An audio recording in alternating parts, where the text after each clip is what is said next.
Thank you all for joining us today. I think we can go ahead and get started if Halim and Henry are ready.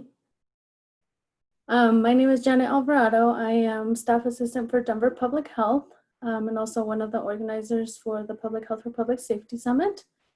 And I'm going to hand it over to Henry Price to do introduction for the presenter. Good afternoon, everyone. Thank you for joining us again. My name is Henry Price. I am part of the community leadership team commissioned through Denver Health and Jason Vitello through the Community Crime Victim Services Grant, and also the Civic Engagement Advisor for the Colorado Criminal Justice Reform Coalition. This afternoon, we are pleased to bring you all Mr. Haleem Ali. And before I turn it over to him, I just want to give you guys a brief introduction, a little background to whom you're going to be listening to today. Haleem Ali, he's an activist, mentor, master facilitator, mental health professional, and soon-to-be author aiming to transform traumatic experiences and lifestyles by restoring strong personal foundations, bringing back personal balance, and implementing wellness tools to apply for a lifetime. He works directly with the Denver metro health community and its suburbs, advocating for the empowerment and mental health awareness to establish healthy American families. Through community events and programs ranging from youth leadership courses, adult mental health and wellness councils, educational seminars, and community services, Halim is for the people first, at all times. Cultural connector and advocate to so many voices in Denver, Colorado, he works hard in creating new movements that are direct, intentional, and purposeful throughout all platforms of healthcare, leading to our healthy families and communities. It is my pleasure to bring you guys Haleem Ali, and I'll turn it over from here. Thank you, my brother, for that powerful introduction. Greetings and blessings, my people. Thank you for tuning in. Welcome to the 2020 Public Health for Public Safety Summit, a community movement to engage and heal crime survivors. A community movement to engage and heal crime survivors. I am Haleem Ali, and I am honored to be part of this movement, as I too am a crime survivor. And I have come to heal and be healed, to restore and be restored. Today, we are going to be talking about a very broad topic that has drawn a lot of attention and a lot of interest over the past several years.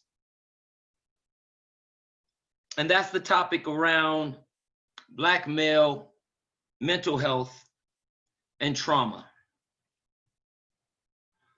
But I, for one, feel it is impossible to talk about Black male mental health and trauma without talking about white male mental health and trauma, because in a lot of ways, one is the cause of the other. One is the reason for the other. For one is born of the other, and the long-term generational effects of both we can no longer ignore. So in putting together this presentation over the past month and a half, 2 months, a lot of information, a lot of hard nights based off of the reality of our situation in America. And today I want to talk a little bit about the root, some things you may know or may not know that have to deal with mental illness, mental disorders, and trauma, right? I was reading an NBC News article entitled "After George Floyd." And it says, Black Americans experience deadly stress as a pandemic and violent racism collide. Experts say the disproportionate death rate of Black and brown people from COVID-19 is no coincidence.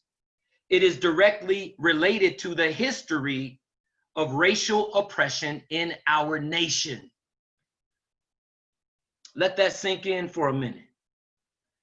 It is directly related to the history of racial oppression in our nation. In a recent essay, Dr. Nadine Burke Harris, California's first Surgeon General, wrote, "As a doctor and policymaker, I often hear the question, what is it about Black and brown people that makes us more vulnerable to the virus?" That question, she said, infuriates me. Science makes clear how powerfully our experiences and environments shape our biology. Science makes clear how powerfully our experiences and environments shape our biology. In her essay, Burke Harris said the images of masked protesters carrying Black Lives Matter signs are starkly juxtaposed. The heroic efforts we are all making to protect our communities from coronavirus against our feckless efforts to curb the sickness of racism that has affected America since its birth.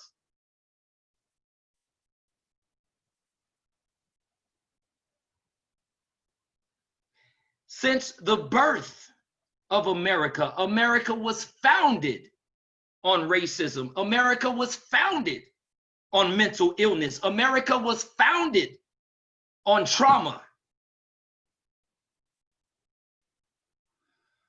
The way chronic stress and trauma gets under our skin and affects our biology was not being addressed. That's why it felt important not only to elevate the issue, but also to elevate the science around the issue, as the science has been around for decades, right? Research has long shown a disparity between the health of Blacks and whites. The Centers for Disease Control and Prevention reports that there is an overrepresentation of Blacks hospitalized and dying of COVID-19. Overall, in the US, Black people are more likely to die at early ages from all causes of illness.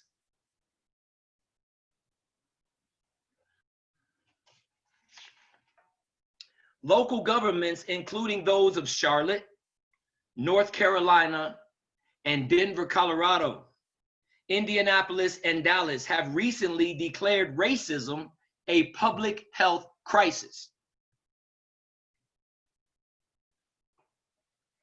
Local governments, including those of Charlotte, North Carolina, Denver, Indianapolis, and Dallas, have recently declared racism a public health crisis.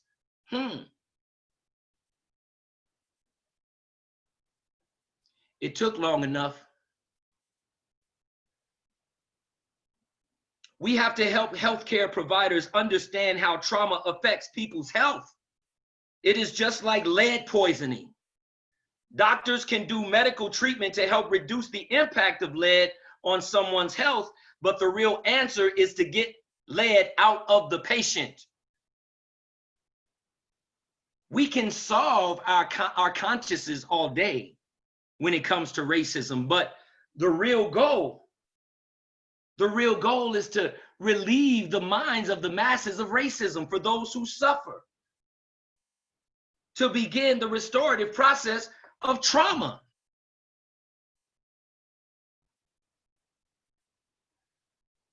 Jules Harrell, a professor of psychology at Harvard University, has been involved for years in research showing how stress caused by racism can affect the mental and physical health of Black people.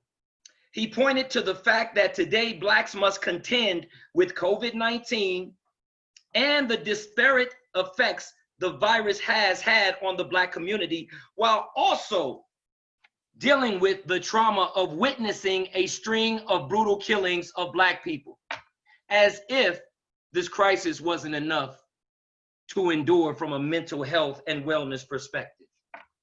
As if the whole globe is not already losing their minds during this pandemic.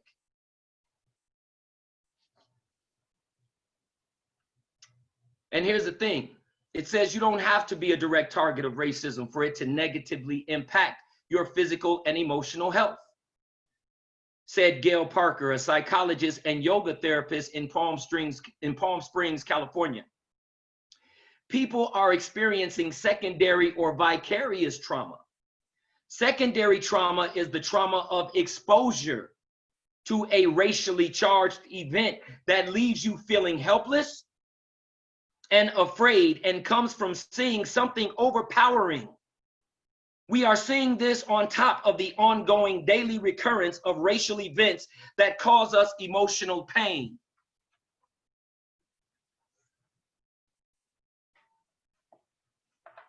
So the trauma that is involved with seeing a video of a human being kneeling on another human being's neck, whatever mental illness that George Floyd may have been experiencing, it was nothing like the illness of those police officers. I saw the other day where the police in Aurora pulled over a family and had a 6-year-old black girl on the concrete, face down, handcuffed. That's why it's a public health crisis at this point. It's a public health crisis at this point. So I'd like to take a moment, because we're going to look at cognitive dissonance, right? Because what kind of cognitive dissonance do you think that police officer who knelt on George Floyd's neck, what kind of cognitive dissonance do you think he was feeling? He had to consider this man as less than a man, not even a human being. What kind of cognitive dissonance do you think the police officers were feeling as they had a 6-year-old girl lay on the ground in the hot sun? They had to look at her as less than a human being. This is a mental disorder. This is mental illness. So let's talk about historical, generational trauma. Man, when we look at the historical experience of Black people in America, we have to begin with the experience of slavery and the vestiges of slavery in terms of the trauma associated with it.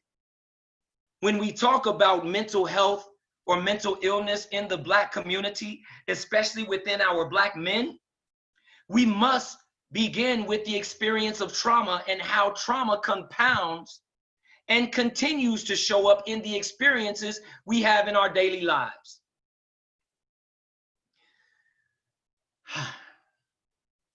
So to look at trauma, first and foremost, right? I wanted to look at the definition of trauma. For those of you who may not know, I would like to share it. A body wound or shock produced by sudden physical injury as from violence or accident. This is pathological, right? And then we have an experience that produces psychological injury or pain, seen or unseen. Trauma is from the Greek word traumē, which means wound. Think about 9/11. And we're talking about trauma, direct trauma and vicarious trauma here.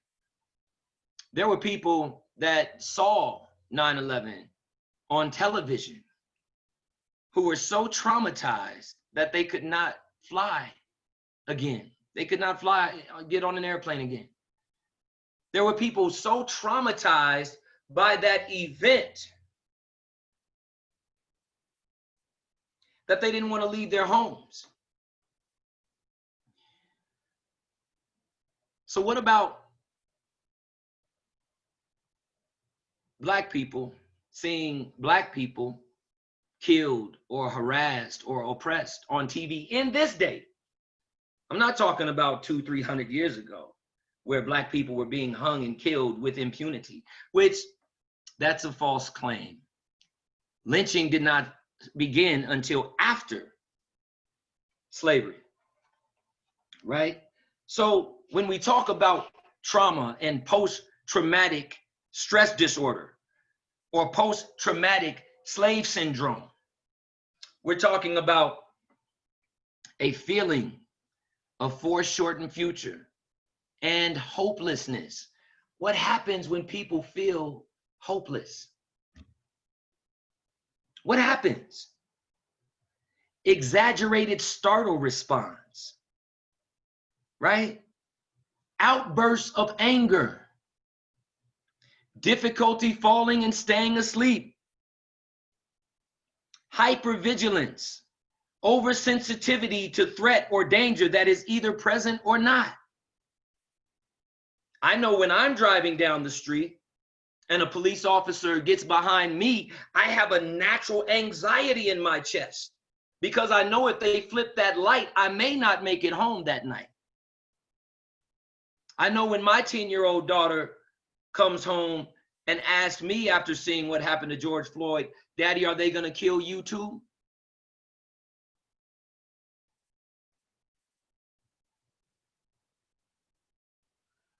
Daddy, are they gonna kill you too?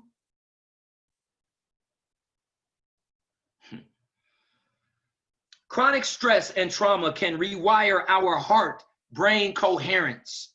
Negative emotions, i.e., pain, abuse, neglect, etc., vicarious trauma, create a disordered heart pattern, inhibiting cognitive, immune, and nervous system regulation. And that's Dr. Catherine Clinton, by the way. Chronic stress and trauma can rewire our heart-brain coherence, negative emotions, i.e., pain, abuse, neglect, etc., and create a disordered heart pattern, inhibiting cognitive, immune, and nervous system regulation.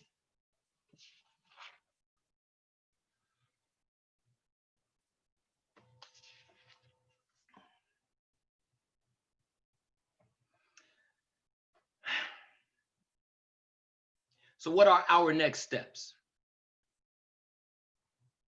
And before we even talk about next steps, I would like to talk about, I'd like to, speak a little bit to the history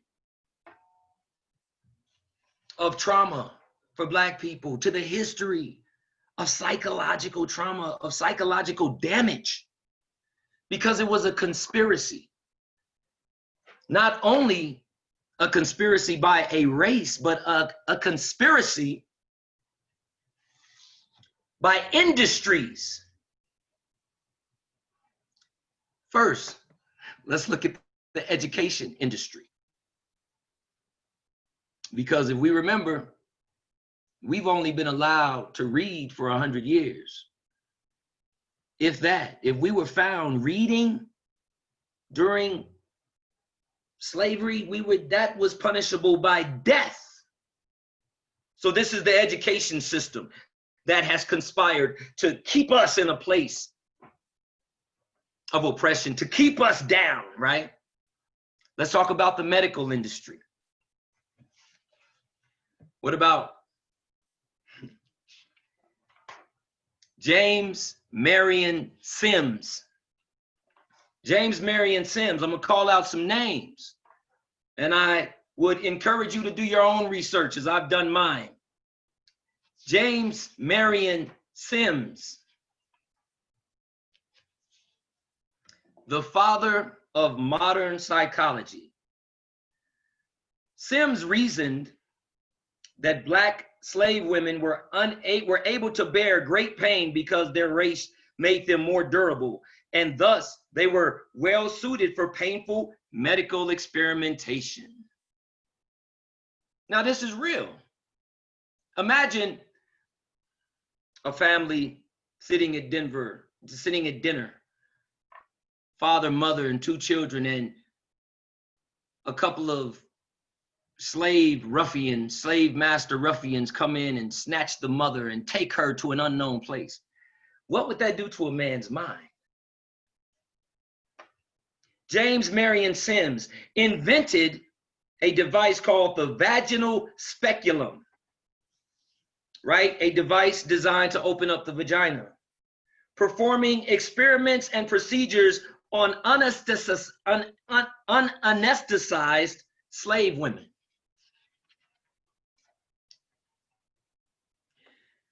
The vaginal speculum was considered to be one of the most important advancements in medicine that was made. He was credited for being one of the wealthiest physicians that ever lived. James Marion Sims still has a statue in Central Park in New York, by the way. He created a makeshift hospital in his backyard in the mid-1800s. He built his first vaginal speculum from a pewter spoon. He experimented on Black women and Black infants. He said Black infants suffered from what he termed trimus nascentium, now commonly referred to as neonatal tetanus. Sims attributed the condition to the indecency and intellectual flaws of Black slaves, together with skull malformations at birth. So this is his diagnosis. This is what he's saying is wrong with the babies. So then Sims attempted to treat this malady by trying to pry the bones in the skulls of the tiny infants into alignment with the use of a shoemaker's awl. It was 100% death rate.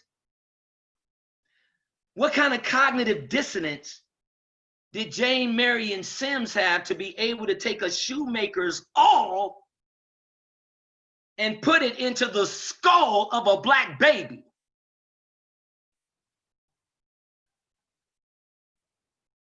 And what kind of people in America would honor such a man with a statue? Right? Yeah, this is the truth. Okay, moving on. In the medical industry, because we're talking about the conspiracy that spans across sectors, if you will, the conspiracy that spans across industries. It's not just one industry, right? So we have education, and then we're dealing with the medical industry. Let's look at Samuel A. Cartwright. Samuel Cartwright.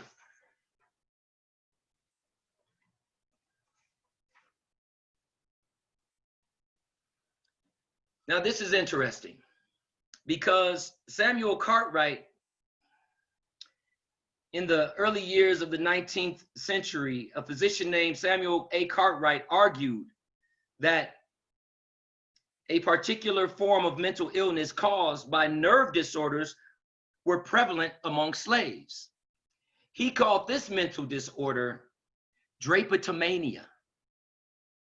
Drapetomania, which was diagnosable by a single symptom: the uncontrollable urge to escape from slavery.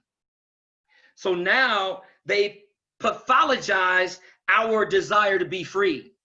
We're sick. Why would they want to be free people? No, they're you know what, drapetomania is what's wrong with them. Beat them back into submission. This is America. And this is why these things are possible and still happening today, because it's part of the subconscious of America. This, ladies and gentlemen, is what we call the elephant in the room. The elephant in the room that no one wants to talk about.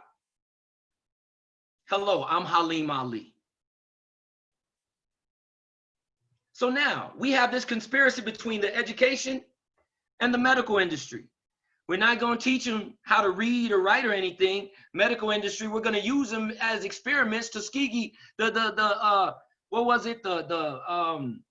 the syphilis experiments, Tuskegee syphilis experiments, where they actually injected syphilis into Black men like guinea pigs.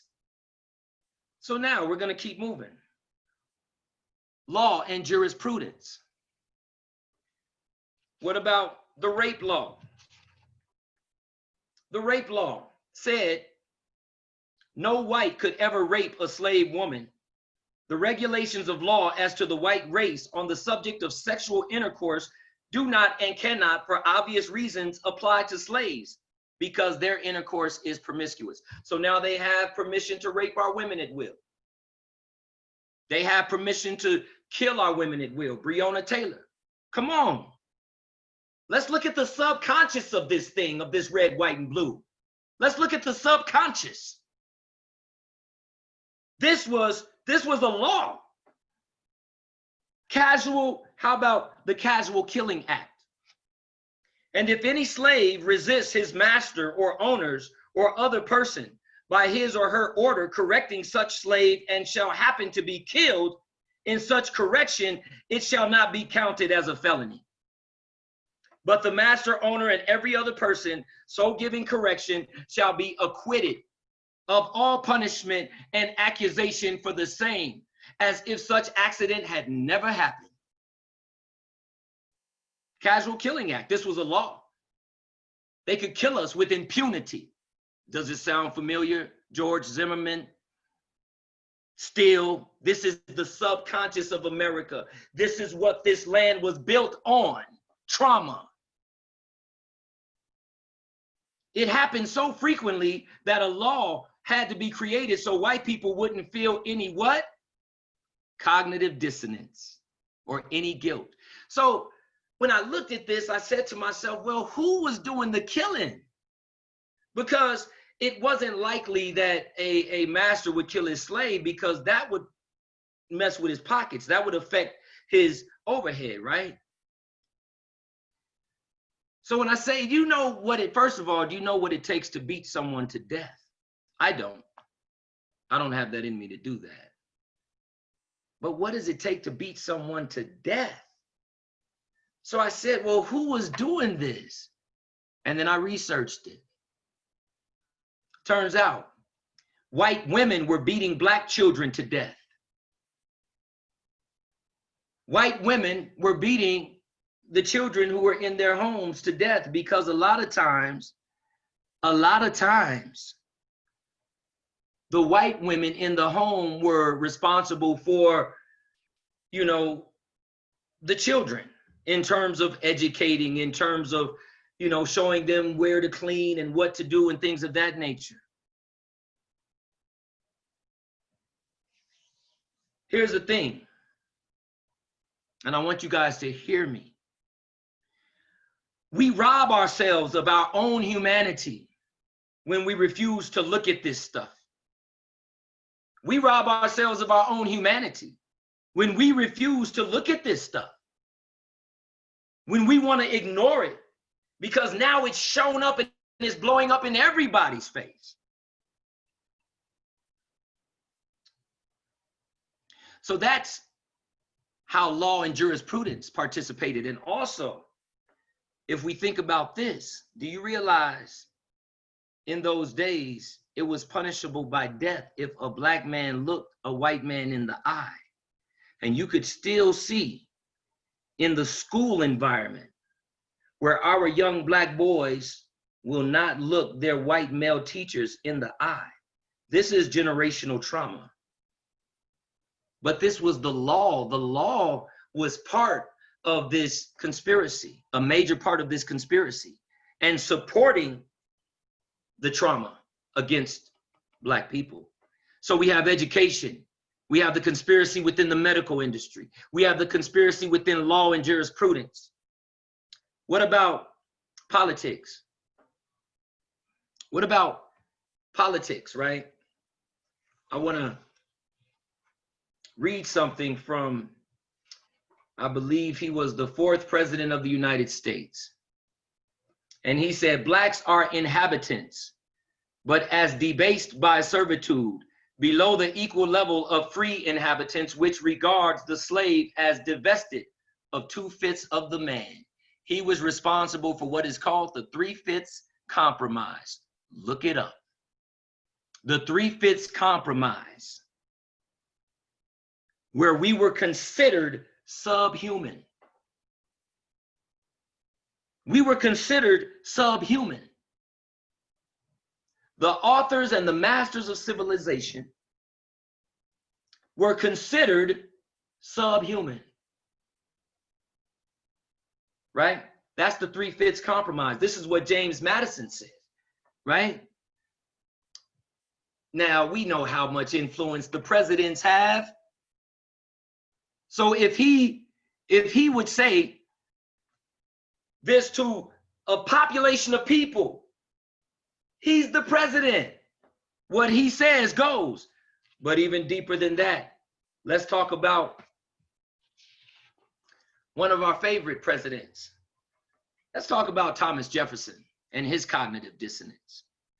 Thomas Jefferson said, blacks smelled bad and were physically unattractive, required less sleep, were dumb, cowardly, and incapable of feeling grief. Advance it therefore as a suspicion only that blacks were originally a distinct race or made distinct by time and circumstances are inferior to whites in the endowments of body and mind. Now, this is the author of the Declaration of Independence, the Louisiana Purchase. Right now, when he says required less sleep, why would he say that? What kind of dissonance was he feeling to make him say we required less sleep?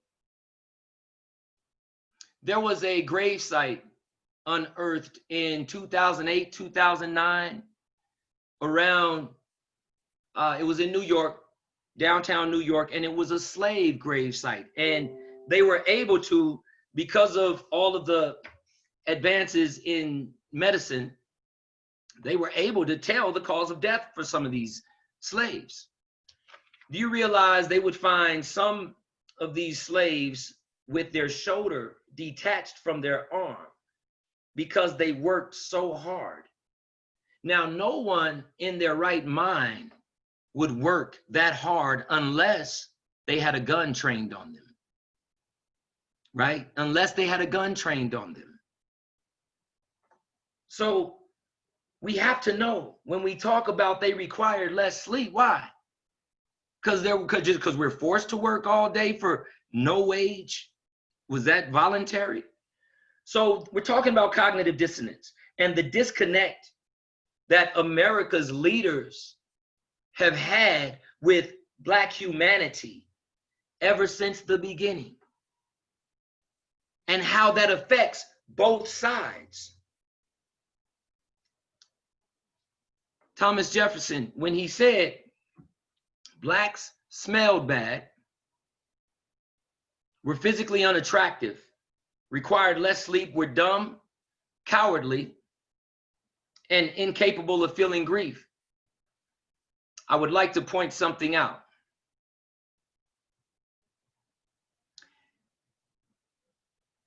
And that is Sally Hennings. Sally Hemings, she was Thomas Jefferson's slave, called his mistress, but how can you be a mistress when you were a slave, a child, and could not consent, had absolutely no choice? She bore him 6 children, perhaps as many as 8 children. He kept her locked in a basement room. The room was recently unearthed. The DNA evidence has proven the lineage of Sally's children. She was between 12 and 14 years old when he started raping her, and Jefferson was in his 40s. He freed the children that he had with her, but not Sally. Her daughter had to free her mother after Jefferson passed away.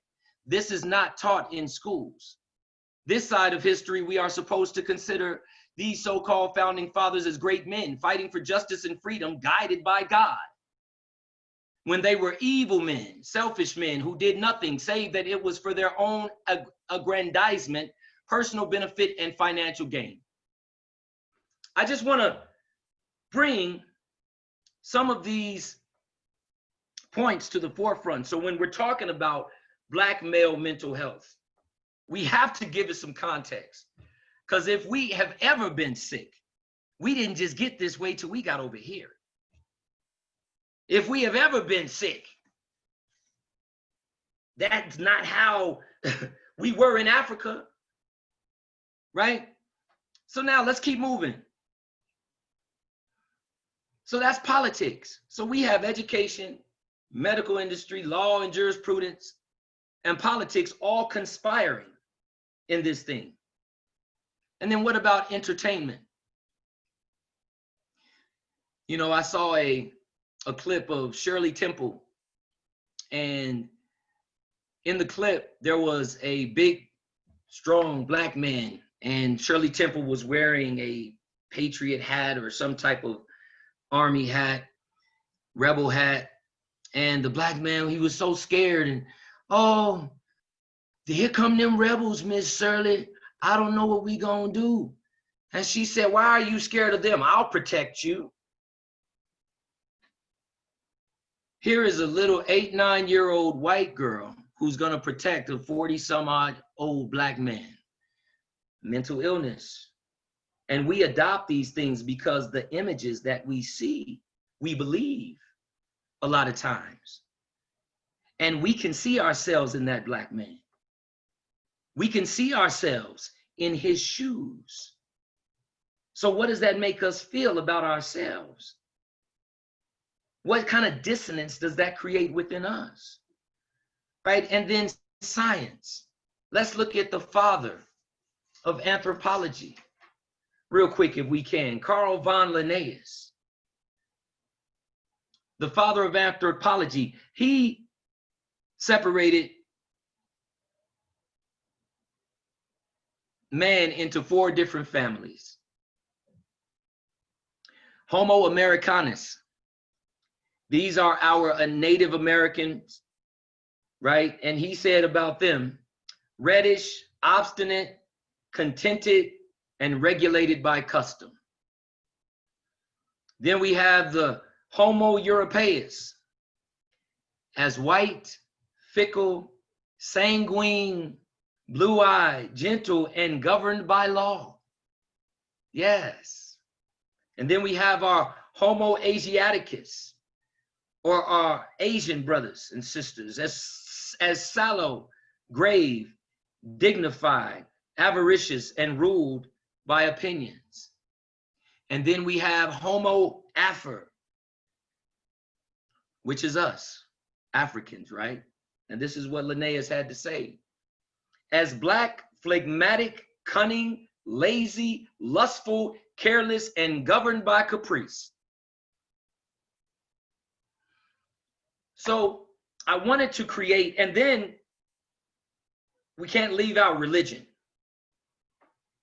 right? We can't leave out the Bible, in which it has several places where it says it's okay to beat your slave.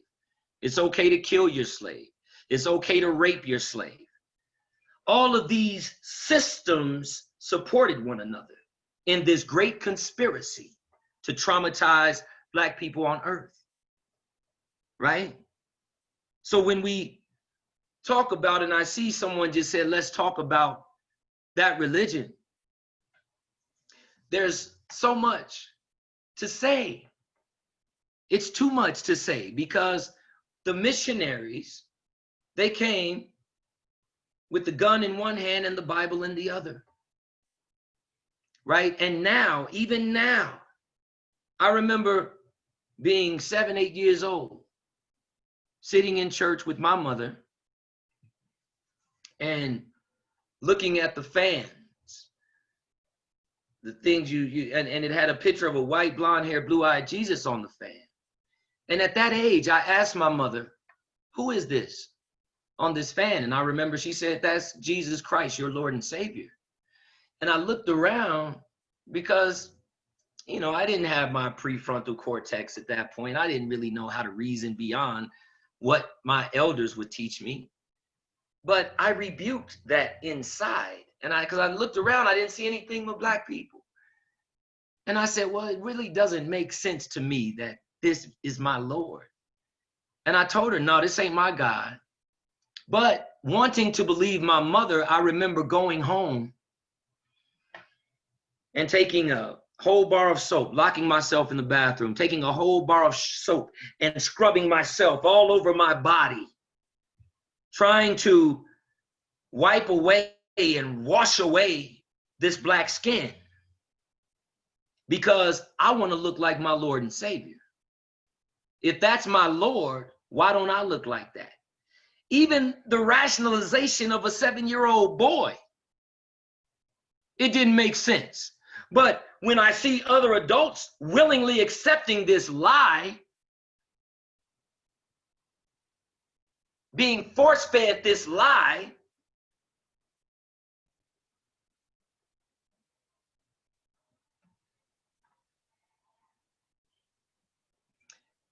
then I was able to stop and look at the condition of our people.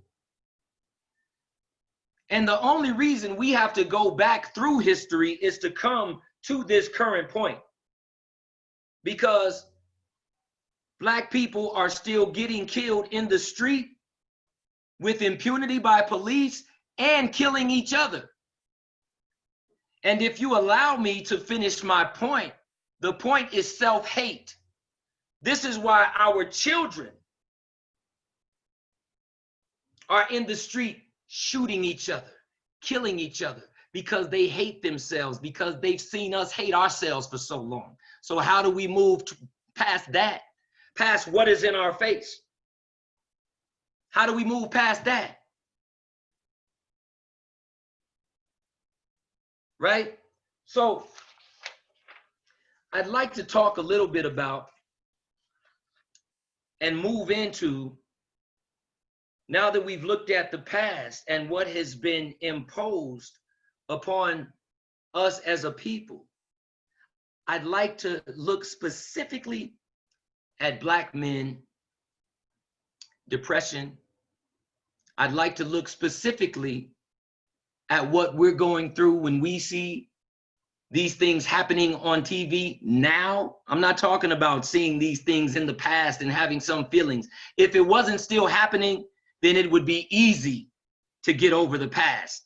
But when we are still being haunted by the same ruthlessness that haunted our forefathers, then that means we obviously haven't talked about this.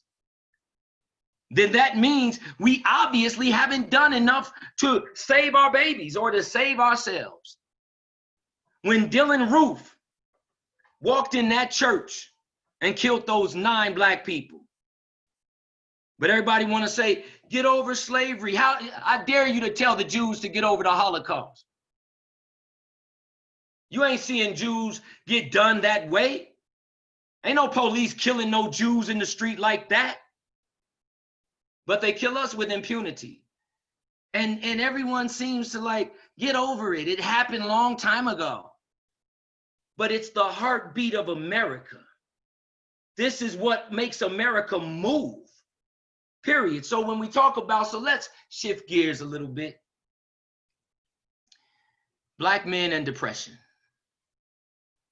Black men and depression, right? What is known and what we know about depression is it is one of the most common mental disorders in the United States and affects an estimated 17 million people each year. Black men are more likely than anyone to suffer from depression, but less likely to seek help. Why is that? Maybe it's because of the constant misdiagnosing of the mind that we experience as slaves. So we don't seek help because we don't trust the medical industry, right? Left untreated, when left untreated, depression can lead to chronic illnesses like diabetes, high blood pressure, sexual dysfunction, substance abuse, and even death, right? Left untreated, depression can lead to chronic illnesses like diabetes, high blood pressure, sexual dysfunction, substance abuse, and even death. I would like to take a moment to share what is called the ACEs, Adverse Childhood Experiences Survey, right? There's a video called Step Into the Circle that I would recommend. It's recommended viewing for those of you who care to do so, because what ends up happening when we look at the adverse childhood experiences. There was a woman who stepped into the circle. She went into a California prison and had all of the men gather around in a big circle. And she stepped into the circle. And as she called out these ACEs, or the Adverse Childhood Experience Survey, as she called out each one, which there are 10, and there are very simple yes or no answers, she would ask the men to take a step forward if they had experienced said trauma. So I'm not going to read all of the ACEs, but I just want to give you some context in terms of the ACEs. And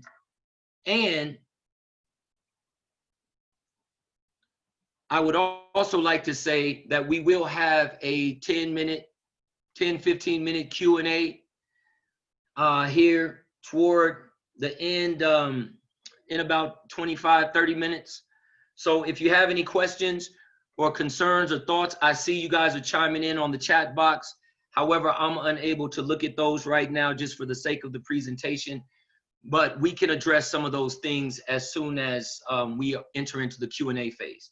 So with the ACEs, childhood experience, and like I said, I'm only gonna read a few of these just to give some context as to what these men were bearing witness to and what they were witnessing. So the first ACE: prior to your 18th birthday, did a parent or other adult in the household often or very often swear at you, insult you, put you down, or humiliate you, or act in a way that made you afraid that you might be physically hurt?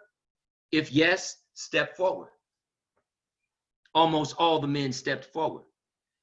Number 2, did a parent or other adult in the household often or very often push, grab, slap, or throw something at you, or ever hit you so hard that you had marks or were injured?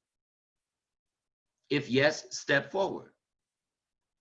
Number 3 says, did an adult or person at least 5 years older than you ever touch or fondle you, or have you touched their body in a sexual way, or attempt or actually have oral, anal, or vaginal intercourse with you?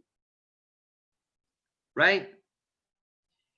These are some heavy questions. But out of all 10 of these questions, out of 80% of those men incarcerated stepped forward on every one. So what does that mean? I was part of a study years ago with CCJRC, Colorado Criminal Justice Reform Coalition, that was called the Crime Survivors Report. And it was basically around, there is no language for the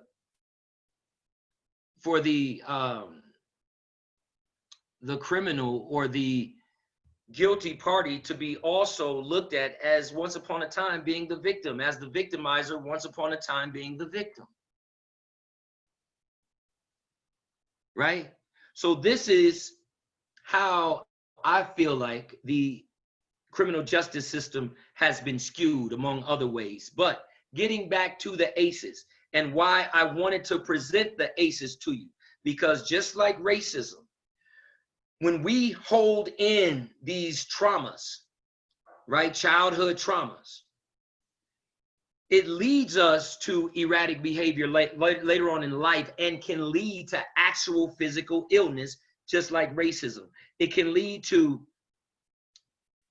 mental illness, right? It can lead to smoking, severe obesity, suicide attempts, alcoholism, drug abuse, repetition of original trauma, self-injury, eating disorders, early death, disease, disability, social problems, high-risk behavior, childhood adversity.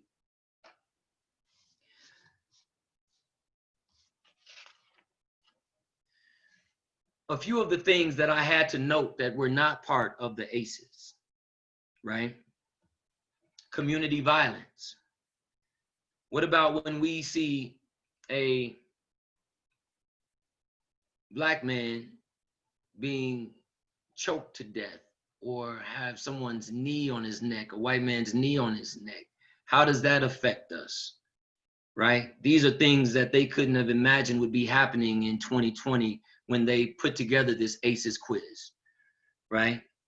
Witnessing a shooting, bombing, or riot, being shot at, being jumped or beaten, being stabbed, having lost someone close to you to murder.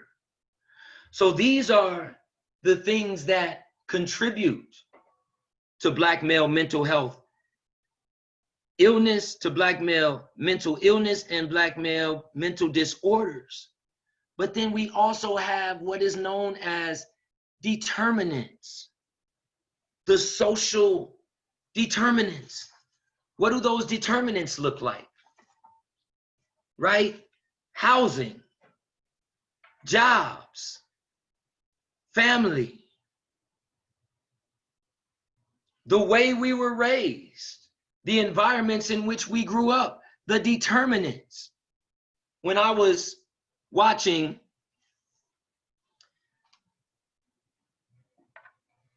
and I don't know how many of you have seen Precious, the movie Precious. And we're talking about multi-generational trauma still, right? And Monique was asked how she was able to fall into the role of an abusive parent. And she said she had to think back and take her mind to a time when her uncle used to rape her. So the uncle was brought onto the show.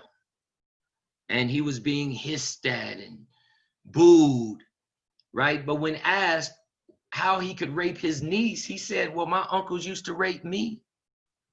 This is just what we do in our family, right? So sometimes we can normalize unhealthy behaviors, especially when there is no intervention, right?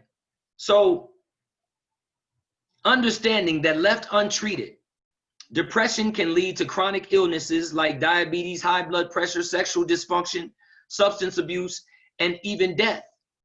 And according to the Center for Disease Control, suicide is the third leading cause of death in African American males between the ages of 15 to 24. Why? According to the Center for Disease and Control, suicide is the third leading cause of death in African American males between the ages of 15 to 24. So why won't Black men seek help?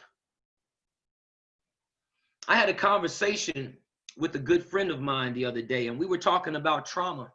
And this was a friend of mine who was in the streets with me, you know, selling drugs and gangbanging and doing all those things we were doing when we were younger and growing up. And he said, man, you know, Brother Halim, I've never experienced any trauma. And I said, brother, you have a failed suicide attempt. Brother, you have a daughter who was raped, violently raped at knife point. And he was like, oh, that's what trauma is. And I asked him, did you go get treatment after those things happened? Was there any type of intervention, right? After 246 years of American chattel slavery, which produced long-term generational trauma, was there any intervention afterwards? Was there any therapy afterwards, right? So as Black men, we are known to be stoic with the assessment of ourselves. We're known to be stoic. We have to pull ourselves up by the bootstraps. It's certain things that are taboo to talk about in a Black household. You keep what happens in this house in this house. So we're not accustomed to talking to other people. And then we can't really talk to our families because we don't want to be viewed as weak, right? But when we talk about the social determinants that are present, social and environmental factors present that can lead to a mental disorder, and the two main social determinants, education and employment. Education and employment, right? And the way those social determinants affect the Black community is really the legacy of racism and slavery. It all goes back to the same cause that has laid the unfortunate context in which many of us are still dealing with right now. And it is the same with Black women. Yes, ma'am. Thank you for pointing that out. But what happens? Loss of hope for the future. Hopelessness is another indicator of depression. Hopelessness. To see, think about it, to see George Floyd on television, for Black men especially, to feel helpless in that situation. To see Dylan Roof walk in a church and Black men to feel helpless in that situation and to feel like there's no hope. I feel hopeless, there's nothing we can do. These are things that are recent. I'm not talking about 400 years ago. This is in our face now. What happens when one has loss of hope for the future? Hopelessness, helplessness, feels helpless. Lack of economic opportunity coupled with poor educational preparation. What happens? Our youth are in the streets murdering each other right now. In mass. Black youth killing each other. The influx distribution of handguns in communities of color is quite startling still. On Snapchat, our youth have a code called MOM, #MOM, M-O-M, and it means metal on the market, where they can purchase guns.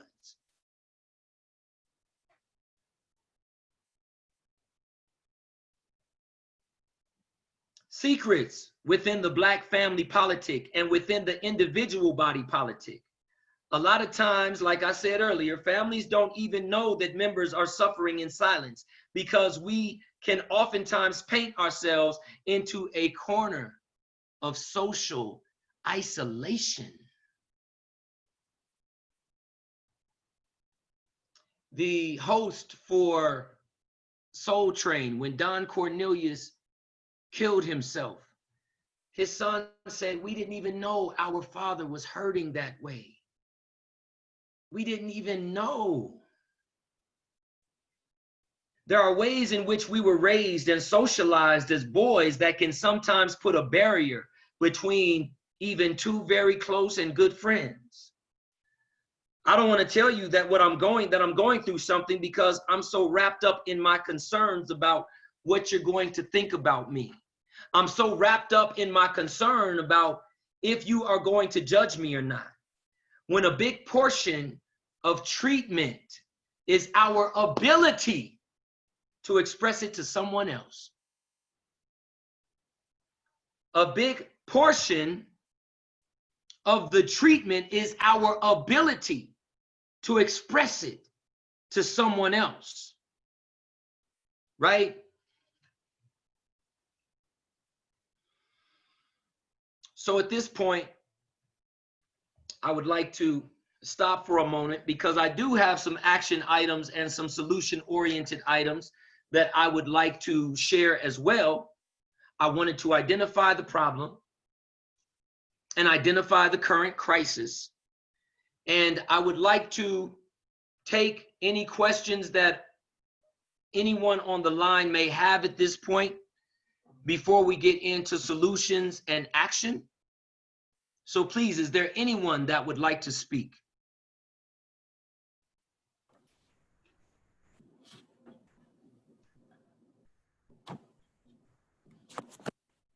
There is an option at the bottom for you to raise your hand if anyone has any questions or wants to speak. I can go ahead and unmute you. Thank you, Ms. Janet.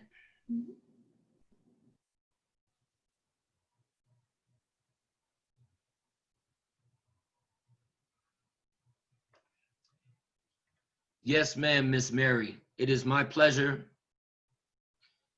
and I am honored to be here. So thank you for attending.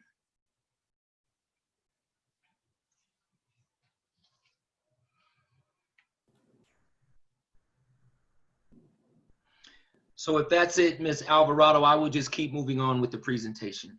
Yes, go ahead. Doesn't look like anyone has any questions. Yes, ma'am. Thank you. And you're welcome as well, Ms. Brown. My pleasure. So I would like to just speak on, and this is from the Surgeon General, and it is basically mental health and mental illness across the lifespan. Mental health and mental illness are dynamic, ever-changing phenomena. At any given moment, a person's mental status reflects the sum total of that individual's genetic inheritance and life experiences. The brain interacts with and responds, both in its function and its very structure, to multiple influences continuously across every stage of life. At different stages, variability in expression of mental health and mental illness can be very subtle or very pronounced. As an example, the symptoms of separation anxiety are normal in early childhood, but are signs of distress in later childhood and beyond. It is all too common for people to appreciate the impact of developmental processes in children, but not others, despite exposure to the same risk factors. And I want you to know that the opposite of a risk factor is a protective factor. And when we talk about protective factors, there are several. However, I would like to highlight and emphasize 5. Knowing that a risk factor is the opposite of a protective factor, I would like to emphasize 5 protective factors. 1, parental resilience. 2, social and emotional competence in children. 3, social connections. 4, knowledge of parenting and child development. And 5, concrete support in times of need. Out of those 5 protective factors, social connections or relationship building is probably the most important, right? Probably the most important.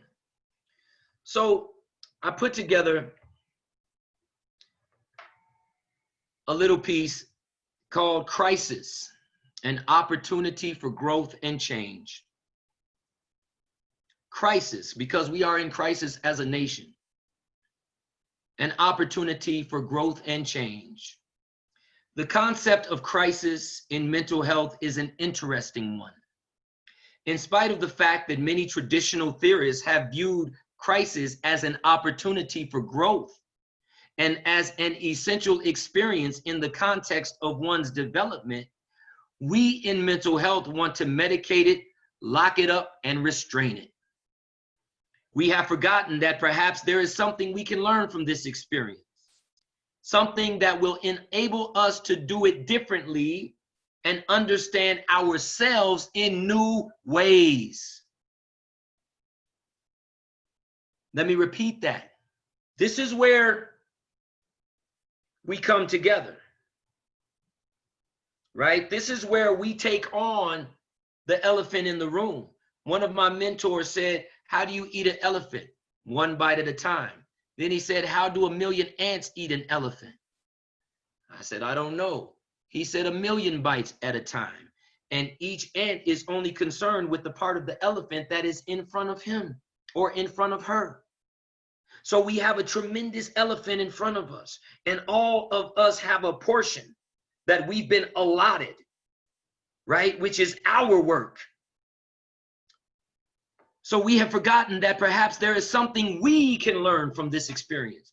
We can learn from history. Before I was doing this research, I didn't know all of this history that existed.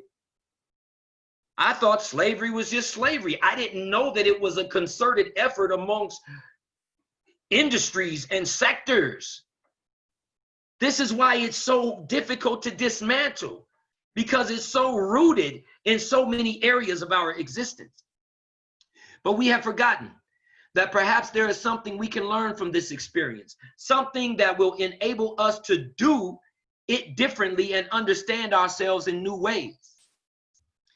Many of us at times have felt out of control, that our pain was more than we could manage, and even that life was not worth living. It has left us feeling isolated, alone, different, and crazy, quote unquote. It is not something that most of us want to go through again and again, and yet we have been told and have come to believe that it is something that happens to us because of our illness. We are told that we are decompensating and that the goal is to return to a pre-morbid state. We are told that we are decompensating and that the goal is to return to a pre-morbid state. And so we go through life afraid of when it will happen next, believing that we must be careful not to get stressed, right? Believing that we are fragile and out of control without our medications and our services. So instead of living life, we learn to avoid it as if it were dangerous. Now,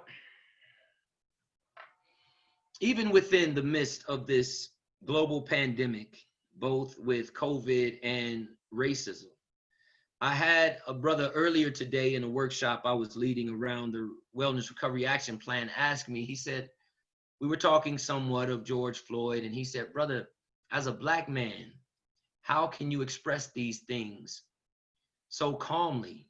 Because I am angry. I am mad, brother. I am hurt. And I said, yes, sir.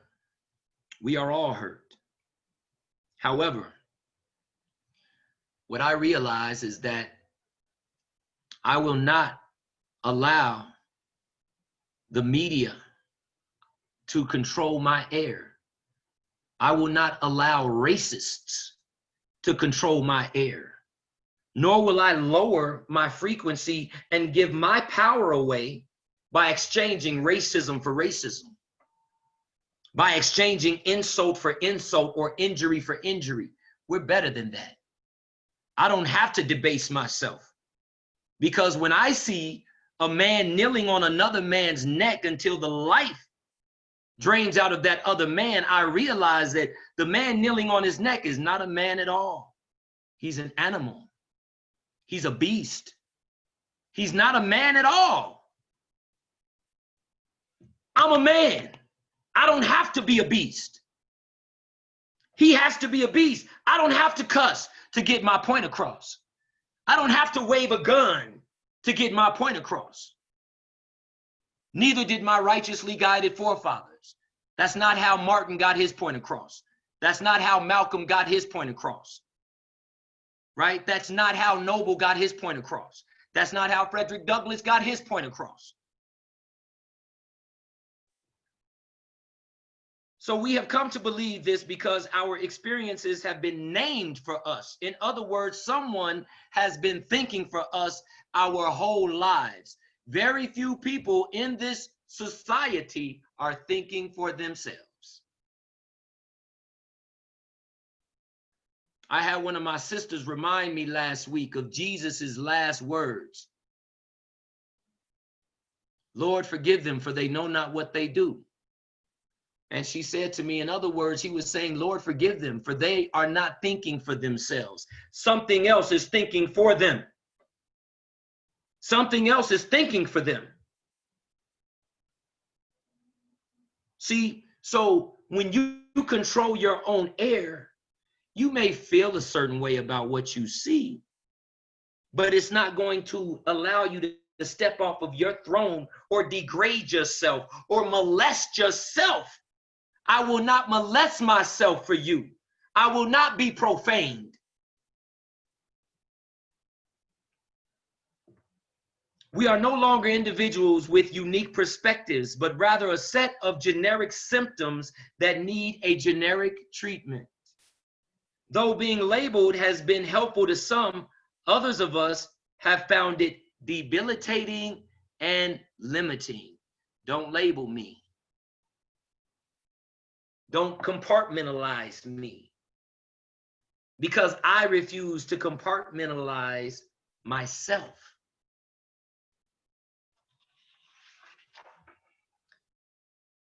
Peer support can offer a fundamentally different approach to crisis in that there are fewer assumptions about what it is people are experiencing.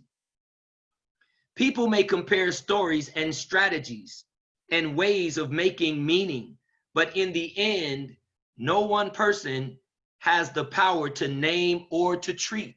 We are the authors of our own experiences. We are responsible for our own wellness at all times. So it's not for us to walk in a victim mentality. That's not what this is about. That's not what this is about. Blaming systems for our condition. No. This is what they tried to do.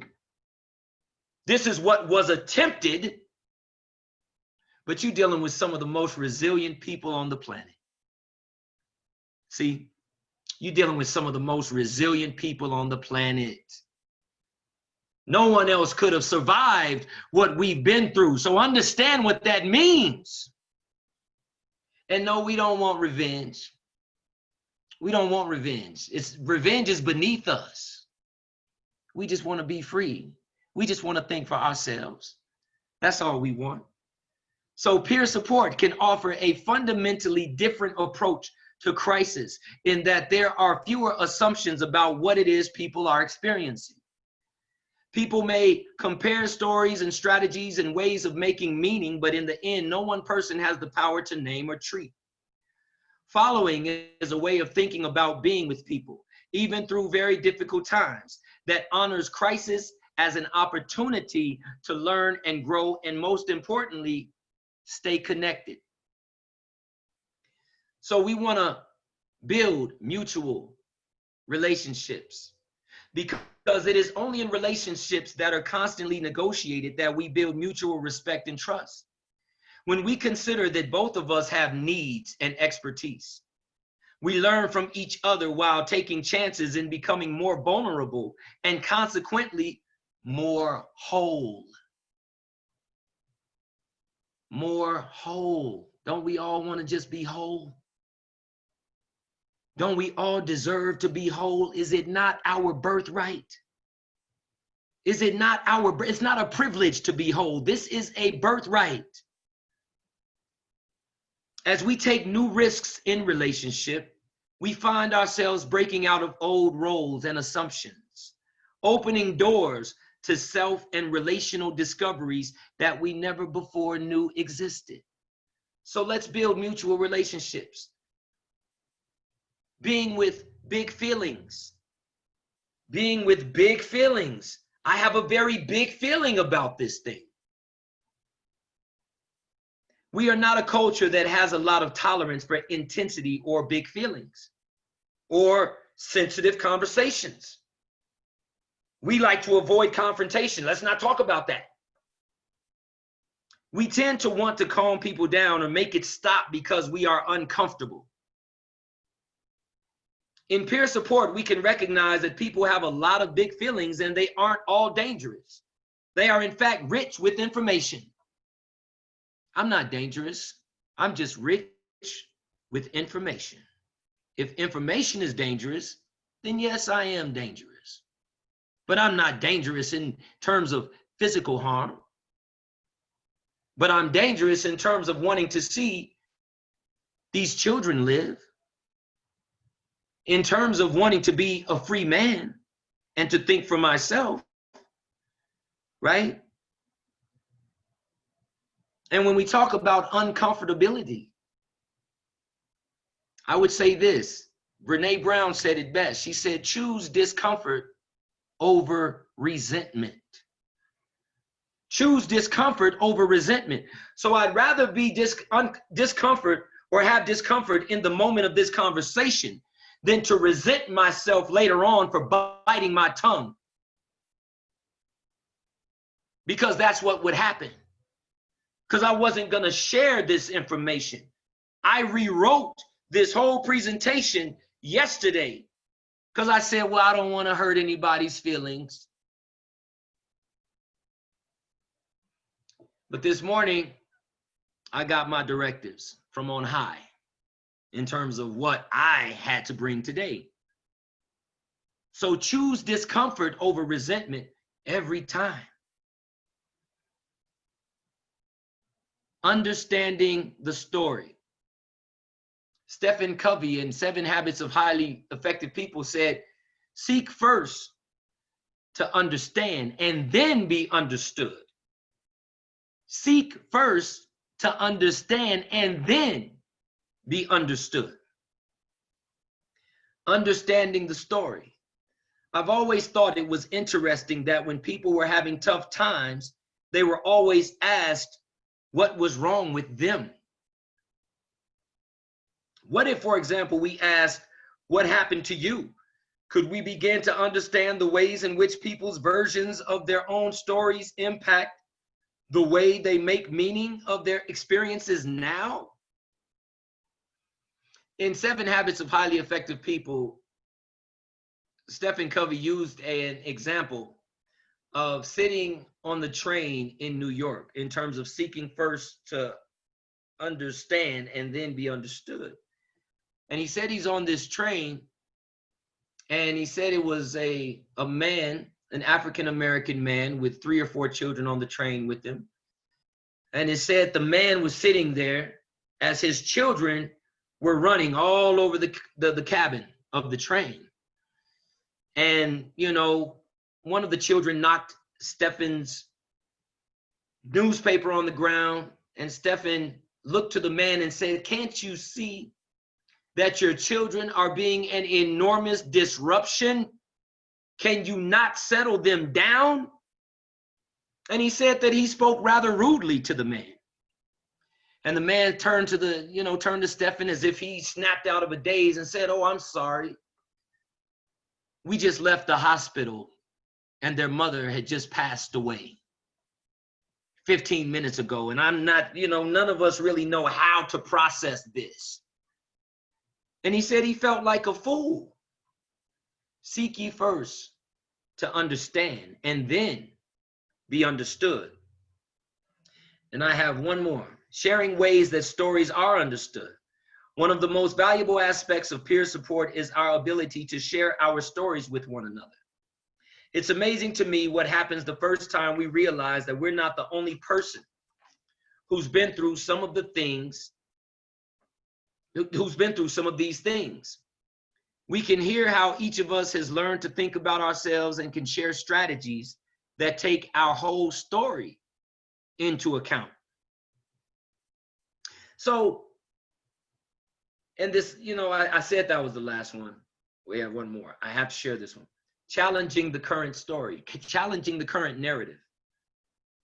Because this is what time we're in. We have to challenge this narrative. When trusting relationships develop and when both people are in control of the relationship, we can gently begin to challenge the ways each of us have learned to make meaning of our experiences. We can let each other know what works for us and what doesn't. Perhaps we are not decompensating. Maybe we're just justifiably angry and we don't know ways to express it. Perhaps we're not in suicidal depression. Maybe we just feel tremendous shame and guilt for things we learned to believe were our fault. When people compare and share, inevitably, new stories are created and relationships deepen. New stories are created and relationships deepen. So I wanted to emphasize that this was not a discussion or, just for the sake of bringing up old wounds. But when I look at our current state in America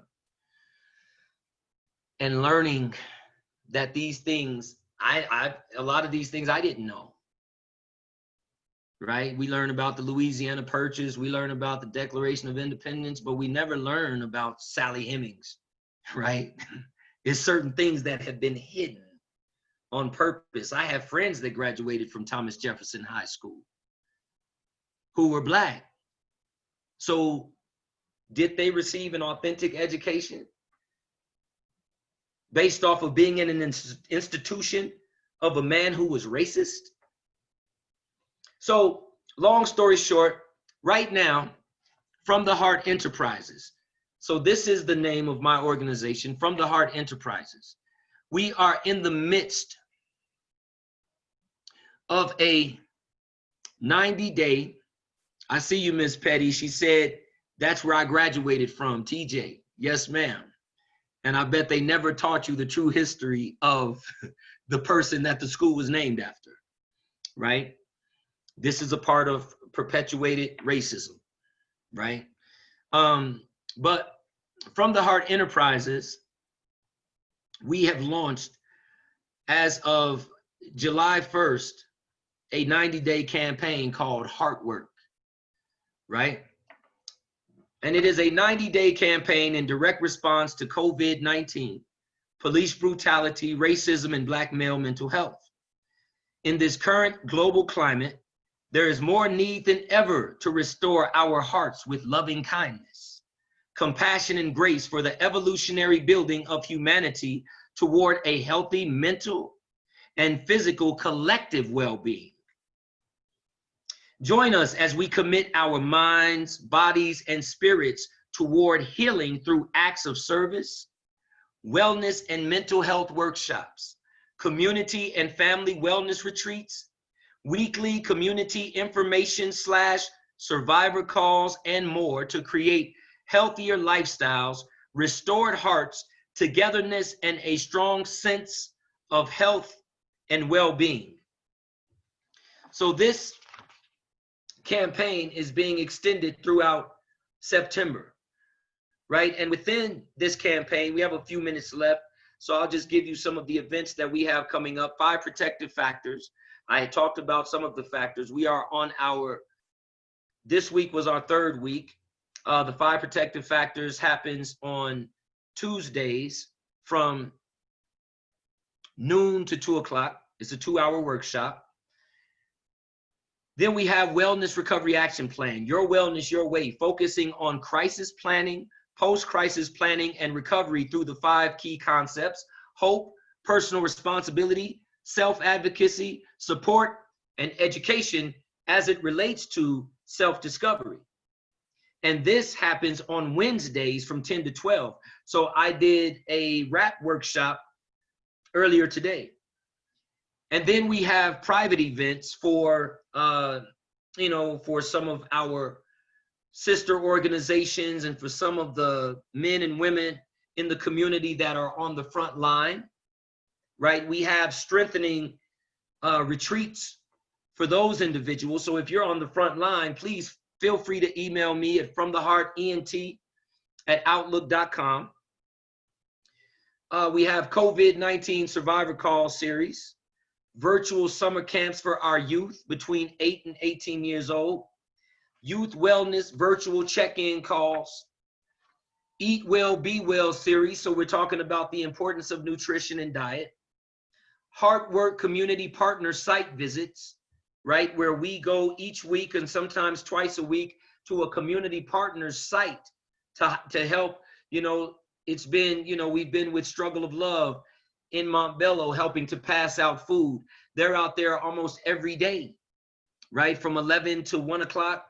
We've been at Overland High School with Fam Bam passing out boxes of food on Thursdays, right?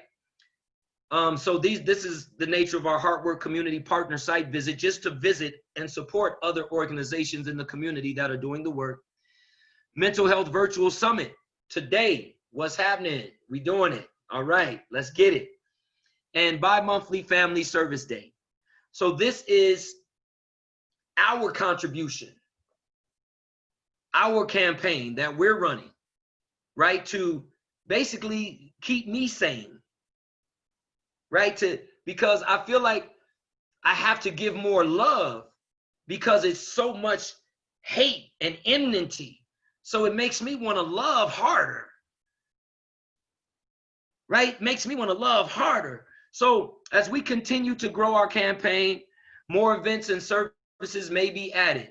So please stay tuned and check out our website for more info, www.fromtheheartent.com. And that is where I am going to stop and ask if there are any questions, concerns, comments, or additional thoughts.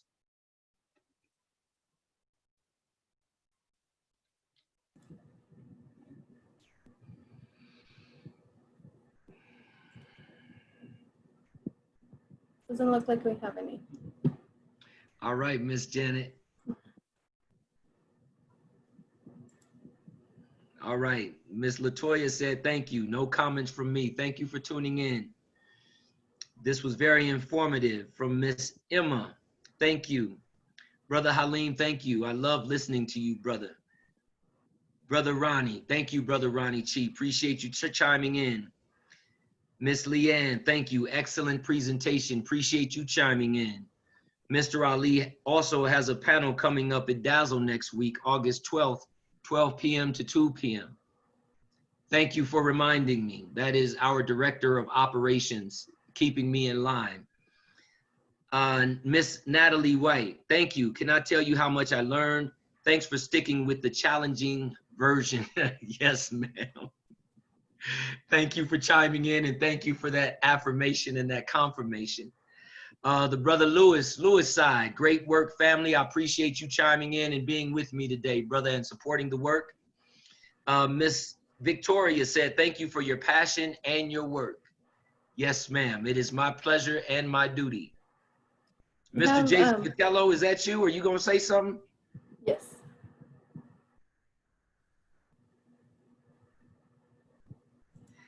Mr. Andrew Bankston, you drop gems continually. Learn so much from these 90 minutes. Thank you, my brother. I appreciate the affirmation and the confirmation. So I see Jason's name, but I don't know what he's doing. What's up, my brother? I don't know if his audio is connected. Okay, no worries. Mr. Henry Price, did you have anything for me or the crowd before we parted, my brother? No, I think you pretty much covered everything. I appreciate the presentation, and it's very informative.